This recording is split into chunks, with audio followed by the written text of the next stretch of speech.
Hello friends, जय जगन्नाथ। मु मौसुमी पुणी थे स्वागत करुच्ची आमर new study centre exam blitz 3.0 को। गतकाली आमे उड़िया साहित्यर जुग विभाजन संपर्क में आलोचना करुथिले। तो सेथिरे आमे कौन करथिले ना प्राक सारला जुग पंचसखा जुग आउ रीति जुग संपर्क में आलोचना करथिले। आज आमे केवल आधुनिक जुग एवं तार उपविभाग संपर्क में आलोचना करिबा। तो आधुनिक जुग को मुख्यतः आम दुईटी भाग में विभक्त करूँ, जमीक प्राक स्वाधीनता साहित्य आउ स्वाधीनोत्तर साहित्य। प्राक स्वाधीनता साहित्य मध्य आमर कौन कौन जाऊँगी ना नवचेतनार साहित्य, सत्यवादी साहित्य, सबुज साहित्य आउ प्रगतिवादी साहित्य। देन आमर स्वाधीनोत्तर साहित्य जहाँकि 1947 मसीहा परवर्ती समय आमर रचना करा जाउची। एही साहित्य को मध्य कौन कहा जाउची ना आमर सांप्रतिक साहित्य नाम रे मध्य अभिहित करा जाउची। तेबे आसंतु गोटे गोटे करी आलोचना करिबा समस्त भाग को। प्रथमे आमे आलोचना करिबा आधुनिक साहित्य। आधुनिक साहित्यर प्रथम उपविभाग रे आमर कौन जाउची ना नवचेतनार साहित्य, जार समय सीमा रोची 1880 रु 1910 मसीहा पर्यंत। यही नवचेतनार साहित्य साधारणतः मनुष्यर वास्तव स्थिति, सुख दुख, अश्रु स्वेद, प्रेम और रोमांच को भित्ति करी गढ़ी उठी। आउ कौन है ना मध्ययुगीय काव्य मानकरे संस्कृत साहित्यर यथेष्ट प्रभाव थिला। मात्र एही समय रे रचित काव्य गुड़िक संस्कृत प्रभाव मुक्त करा जाई, बरं ता बदल रे बंगला, हिंदी प्रभृति पड़ोसी प्रादेशिक साहित्यर गृहीत तथ्य और आदर्श द्वारा परिपुष्ट करा जाइछि। तापरे मध्ययुगीय साहित्य रे जो संगीत निष्ठता थिला ताहाकु दूर करी आमर कौन है ना काव्य गुड़िक क्षुद्र क्षुद्र सुपाठ्य छंदरे रचित करा जाइछि। एही समय आउ कौन है ना प्राच्य भूखंड रे पाश्चात्य कथावस्तुर बीजवपन करा जाइछि, जार प्रभाव आम उड़िया साहित्य रे अत्यंत सुदूर प्रसारी होई उठिछि। जेमितिकी आमे देखिबा राधानाथ रायंकर गोटे आपलो आउ डाफनी काव्य सॉरी चंद्रभागा काव्यटा को आमे देखिबा राधानाथंकर। से कौन करछंती ना पाश्चात्य देशर आपलो और डाफनीर कथावस्तु को भल भाव पढ़ी से सार कथाटी को से संग्रह करछंती एवं से कौन करछंती ना आमर प्राच्य उपादान जेमितिकी प्राच्य उपादान आमर प्राच्य देशर विभिन्न प्रकार चरित्र जेमितिकी सूर्यदेव, चंद्रभागा, सुमन्यु ऋषि, कंदर्प एमानंको कौन करछंती ना सेत्रे रूपायन करिछंती। मूल कथावस्तु को से सेम रखिछंती, किंतु परिणति रे एभଳି किछि चमत्कारिता सृष्टि करिछंती जहा फल रे कौन हेछि ना आमर से गुड़ी को कौन सी पाश्चात्य देशर ग्रहण करा जाइछि बोली आमको जणा जाउ नाही कि ता संपूर्ण भावे काल्पनिक ताहा मध्य जणा जाउ नाही, बरं से गुड़ी को पढ़िले कौन हेउछि ना आमको एमिति फील होउछि कि सेटा होउछि संपूर्ण वास्तविक। जेमितिकी चंद्रभागारे जो राधानाथ राय परिणति रे दर्शाइछंती कि कौन कि सूर्य मंदिर किपरि धूलिसा देइछि। तो सेटा को आमे जदि पढ़ुचे तो आमको कौन लगुच हाँ सुमन्यु ऋषि अभिशाप देइछंती बोली आज सूर्य मंदिर भांगी जाइछि, किंतु ताहा संपूर्ण मिथ्या कथा। एटा होछि गोटे काल्पनिक। तेणु से उभय पाश्चात्य कथावस्तु सहित आमर प्राच्य उपादान सह मिसेई आ सेतरे किछि काल्पनिकता को संयोग करी एमिति किछि चमत्कारिता सृष्टि करिछंती जहार प्रभाव आम उड़िया साहित्य रे आज भी अनुभूत हेउछि। तापरे कौन हेउछि ना उड़िया साहित्य रे आमर से समय के आछंती ना व्यास कवि फकीर मोहन सेनापति, कविवर राधानाथ राय आउ भक्त कवि मधुसूदन राव एमानंकर मिलित उद्यम रे कौन हेउछि ना आमर उड़िया भाषा को सुरक्षा पाई चेष्टा करा जाउछि। सेति पाई एमानंकु आमर आधुनिक जुगर त्रिमूर्ति बोली मध्य कहा जाउछि, कारण एही समय रे से माने उड़िया साहित्य को रीति जुग ठारू आधुनिक जुग को आनिबारे एवं नवजागरण सृष्टि करिबारे एही तीन जनकर प्रमुख भूमिका रहितिला। सेतिपई आमे एहांकु स्वर्ण युगर अर्थात आधुनिक युगर आमे त्रिमूर्ति बोली कहूचे। एही समय आउ कौन होउछि ना अनेक प्रकार पाठ्य पुस्तक रचना करा जाइछि, जेमिति कि मधुसूदन राव को वर्णबोध, फकीर मोहन को भारतवर्षर इतिहास, राधानाथ को व्याकरण परिचय, मधुसूदन राव को साहित्य प्रसंग इत्यादि।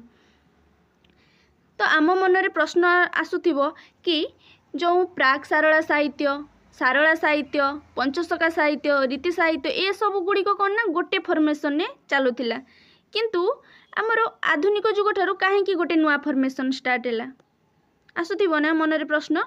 तो एबे आमे आलोचना करिबा कौन ना आधुनिक साहित्यर सृष्टिर कारण कौन थिला। तो फास्ट कारण आमर कौन थिला ना इंग्रेज मानकर ओडिशा आगमन।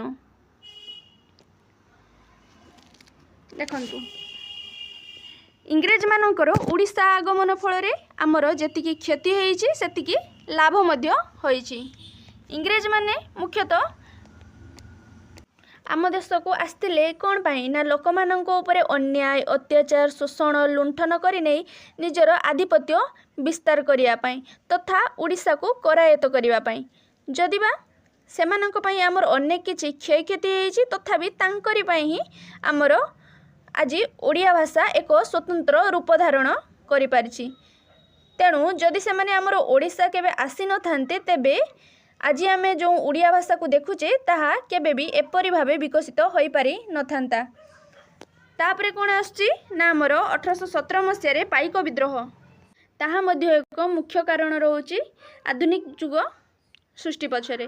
तापरे आछि कोन ना लॉर्ड मैकलेन शिक्षा नीति, जेउथरे कि मातृभाषार प्रचार प्रसार तथा इंग्राजी भाषा शिक्षा पाई उद्यम करा जाइछि। आउ कौन है ना 1822 मसीह जो मिशनरी माने आम ओडिशा को आसी ख्रीष्ट धर्म प्रचार पाई लगी पड़े सेटा मध्य आमर आधुनिक सृष्टि करिया पाई गोटे आमको प्रेरणा जोगाइला। आउ कौन है ना 1838 मसीह जो कटक मिशन प्रेस प्रतिष्ठा है एवं से जो 1849 मसीह ज्ञानारूण पत्रिका, 1856 मसीह प्रबोध चंद्रिका एवं 1861 मसीह अरुणोदय पत्रिकार जो सबू आमर विषय गुड़िक कि ग्रंथ गुड़िक प्रकाश पाइला लेखालेखि ताहा मुख्यतः कौन है ना ख्रीष्ट धर्म प्रचार प्रसार पाई ताहा केवल व्यवहृत है। से लोक टिके अधिक सचेतन हेले जहाँकि आधुनिक साहित्य सृष्टि पछरे एक प्रमुख कारण रही। आउ कौन है ना 1866 मसीह नौंक दुर्भिक्ष। यही नौंक दुर्भिक्ष जो आम ओडिया साहित्य गोटे नुआ फॉर्मेशन होगा। यही नौंक दुर्भिक्ष आमर जेते भी क्षयक्षति है तार परिपूर्ति पाई कौन है ना आम इंग्रेज मानक ठारे आमे दाबी कलु, किंतु इंग्रेज माने कौन कले ना आमर दाबी को सेतेबेले पूरण करि पारिलेनी। तो से माने निजर असमर्थता को लुचेइबा को जाई तथा से माने पूर्व परि निजर आधिपत्य विस्तार रखिबा पाई से माने कौन कले ना अनेक शिक्षानुष्ठान, सड़क, केनाल इत्यादि निर्माण कले। तापरे कौन हैला ना आमर 1866 मसीह उत्कल दीपिका पत्रिका प्रकाश पाइला, जो थे कि आमर कौन है ना यही विभिन्न प्रकार नौंक दुर्भिक्षर विभिन्न बरणी गुड़िक प्रकाश पाइबा संगे संगे ओडिशार ओडिया जाति को एकत्र करिया पई किछि लेखालेखि मध्य प्रकाश पाइला ए उत्कल दीपिका पत्रिका रे। यह थिला कौन ना एक साप्ताहिक पत्रिका एवं यार संपादक किए थिले ना आमर गौरीशंकर राय। एथरे कौन होउथिला ना लिथ प्रणाली रे प्रस्तर फलक रे काली बुला जाई लेखा जाउथिला। देन आमर आसला नेक्स्ट रे कौन ना 1868 रे ओडिया भाषा विलोप आंदोलनर चक्रांत। एथरे कौन हैला ना क्रांति चंद्र भट्टाचार्य से कौन कले ना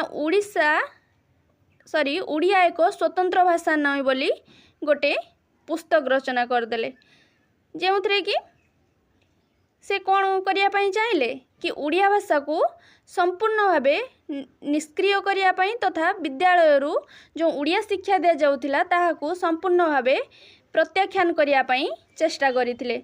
आउ कौन यही समय है ना राजेंद्र लाल मित्र से कौन कले ना कटक डिबेटिंग क्लब रे भाषण देले कि ओडिशा गोटे स्वतंत्र भाषा नुहे, यह हूँ बंगालार गोटे उपभाषा।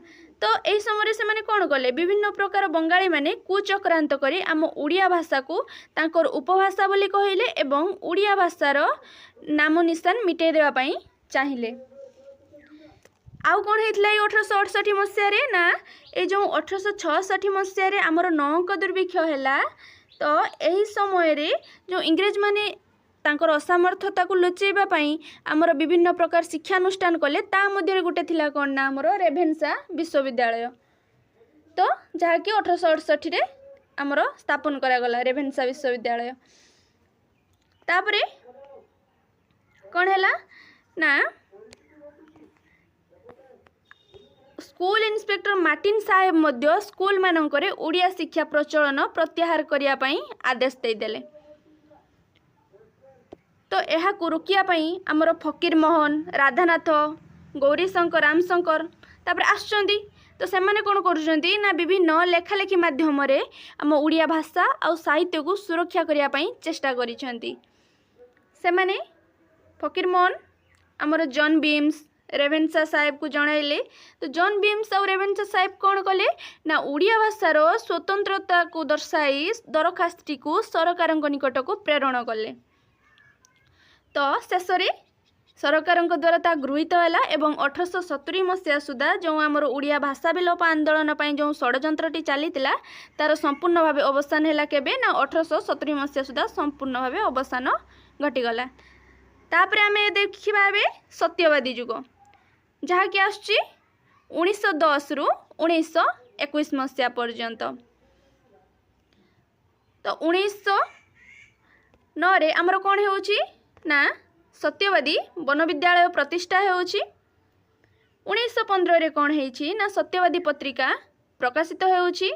1921 रे कौन होइची ना आमर असहयोग आंदोलन चली। यही जो सत्यवादी जुग आसिला अर्थात आमर फकीर मोहन मरिले केबे ना 1908 मसीह तापर आसला कौन आमर 1910 पाखु सत्यवादी जुग आसला। सत्यवादी वन विद्यालय प्रतिष्ठा करागला 1909 रे। तो यही समय जो साहित्य गुड़ाक सृष्टि है तार माने माइल खुंट कौन थिला ना त्याग, सत्य, निष्ठा एवं न्याय। आउ यही समय जो विशिष्ट साहित्यिक मैंने थिले सेमानंक नाम कौन ना पंडित गोपबंधु दास, पंडित नीलकंठ दास, पंडित गोदावरी मिश्र, पंडित कृपासिंधु मिश्र, वासुदेव महापात्र, कुलवृद्ध मधुसूदन दास, आचार्य हरिहर, ब्रजसुंदर दास, जगबंधु सिंह, गोदावरी महापात्र, पद्मचरण पट्टनायक इत्यादि। एमानंक मध्यरु आमे पंडित नीलकंठ, गोदावरी मिश्र, गोपबंधु दास, पंडित कृपासिंधु मिश्र एवं आचार्य हरिहर दास को आमे कौन कहते ना सत्यवादी जुगर पंचसखा नाम अभिहित करुथिले। यही समय जो साधकगण निजर साहित्य रचना कले सेमानंकर मुख्य लक्ष्य कौन थिला ना मानव सेवा, समाज संस्कार, ओडिया भाषा और साहित्यर उन्नति तथा उत्कल प्रदेश गठन यह थिला सेमानंकर मुख्य उद्देश्य।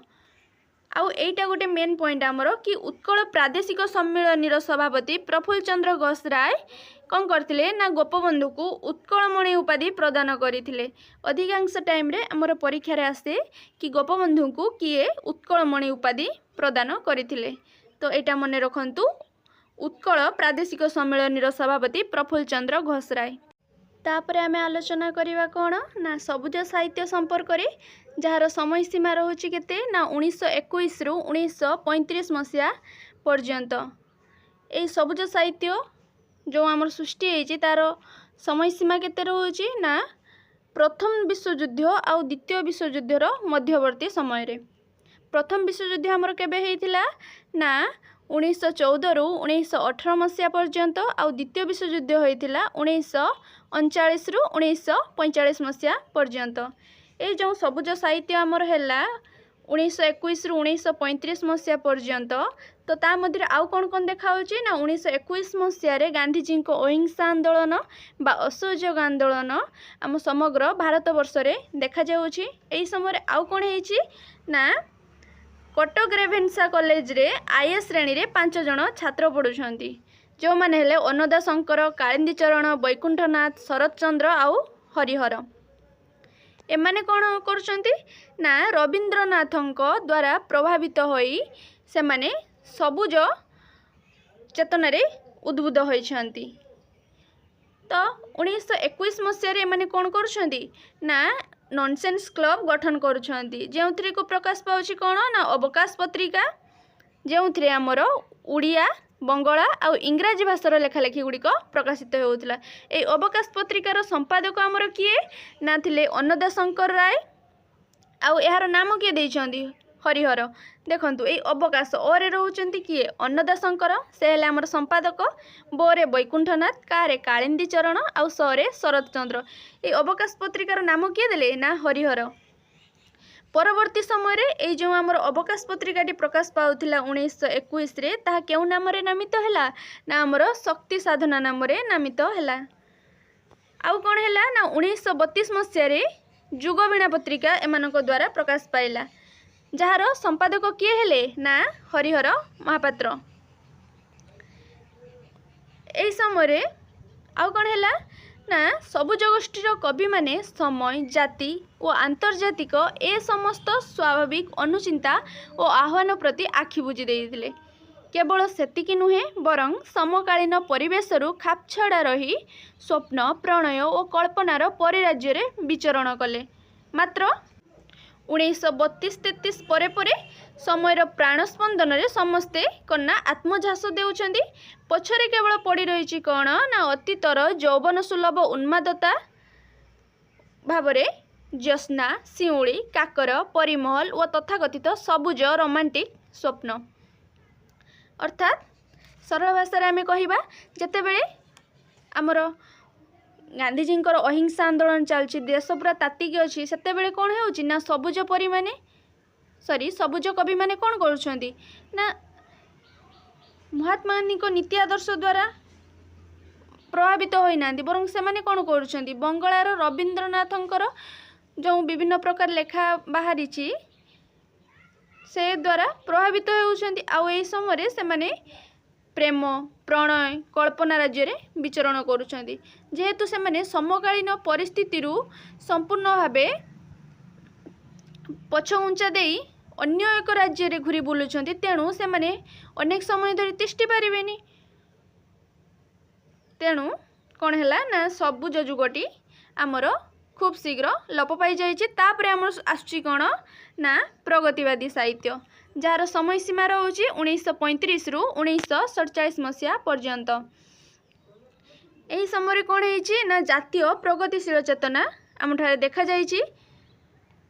एइथरे आउ कौन होउछि ना उड़िया अस्मितार साहित्य कथा मध्य वर्णना करा जाउछि। अर्थात गांधी, गोपबंधु जो प्रकार साहित्य सृष्टि करथिले से संपर्क रे किछि कुहा जाउछि। आउ कौन है ना महात्मा गांधी को अहिंसा नीति को मध्य केंद्र करी एही समर साहित्य सृष्टि हेइछि। आउ कौन है ना रूस रो अक्टोबर विप्लव और तद्वारा प्रभावित यूरोपीय साम्यवादी साहित्य सारा विश्व रे चहल सृष्टि करिछि। तेणु समकालीन भारत रे एहार प्रभाव अनुभूत हेउछि एवं परिणति रे कौन है ना बंग प्रदेशर चाषी आउ श्रमिक मानक मध्य नवजागरण देखादेला। सेमानंकर प्रतिनिधित्व करिया पई कि आसला ना कम्युनिस्ट पार्टी। ए समय आउ कौन हैला ना कार्ल मार्क्स को नीति आउ चिंताधारा द्वारा भारतीय साहित्य केवल प्रभावित होइनी बरं महात्मा गांधी को मुक्ति आंदोलन वार्ता ग्रहण करी शक्तिशाली मध्य होइछि। तो ये कार्ल मार्क्स को नीति आउ चिंताधारा यह द्वारा आम साहित्य रे कौन चेतना सृष्टि होइछि ना वैप्लविक और प्रगतिवादी चेतना। तत्सहित जो थिला महात्मा गांधी को अहिंसा आउ संग्राम ता द्वारा क्यों चेतना सृष्टि होला आम साहित्य रे ना मानववादी आउ वास्तववादी चेतना। यही समय जो केते जन प्रमुख स्रष्टा थिले सेमानंकर नाम कौन ना भगवती चरण, सचितानंद राउतराय, अनंत पट्टनायक, मनमोहन मिश्र इत्यादि।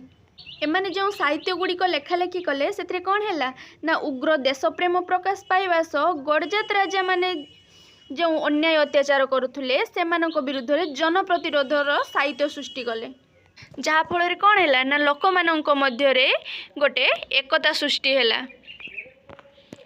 तापर आम आलोचना करवा कौन ना स्वाधीनतार साहित्य अर्थात देश स्वाधीनता पाइबा ठारू आज पर्यंत ये कौन है ना स्वाधीनतार साहित्य रे मुख्यतः आमर केते गुड़े वैशिष्ट्य देखा जमीती कि गोटे कौन है आमर स्वाधीनता रो स्वप्नभंग आ सेकेंड आसला कौन ना द्वितीय विश्वयुद्धर भयावह परिस्थिति। फास्ट आम देखा स्वाधीनतार स्वप्नभंग कौन। भारतर स्वाधीनता प्राप्ति परे भारतीय जनता जो आशा पोषण करथिले ताहा क्रमे पानी पुटका परिकणना मिलई जाइछि। स्वाधीनता पूर्वर स्वराज्य चेतना स्वदेशी भावना क्रमे विदेशी भावधारा रे अनुप्राणित हो जाइछि। राजनैतिक स्वाधीनता आमे हासिल करथिले मध्य सांस्कृतिक पराधीनता सते जेपरी आमर भारतीय जनसाधारण को महाछन कर देछि। देन आमर कौन ना 1945 मसीह जो द्वितीय विश्वयुद्धर समाप्ति होता तार विश्वग्रास दीर्घ समय आज गोटे ऐतिहासिक घटना हो रही जाइछि। तेणु कौन है ना जो स्वप्नभंग जनित हताशा आउ अवशोष सह द्वितीय विश्वयुद्धर प्रभाव और तत्कालीन साहित्य रे सेतेबेलेर सामाजिक व्यवस्था अर्थनैतिक और वैषम्य जनित श्रेणी संघर्ष और समसामयिक बहु वास्तव परिणति स्वाभाविक भावे प्रतिफलित होइछि। एही समय रे साहित्यर स्वर 1937 रु 47 मसीह जो उग्र साम्यवादी भावधाराटा अनुसृत होउतिला ताहाको संपूर्ण छाड़ी देई कौन है ना आमर व्यक्तिगत प्रेम हताशा और अतृप्ति आड़क गतिशील होइछि। तेणु 1946 रु 47 परे परे आम समाज रे एक मिश्रित साहित्य चेतना सृष्टि होइछि।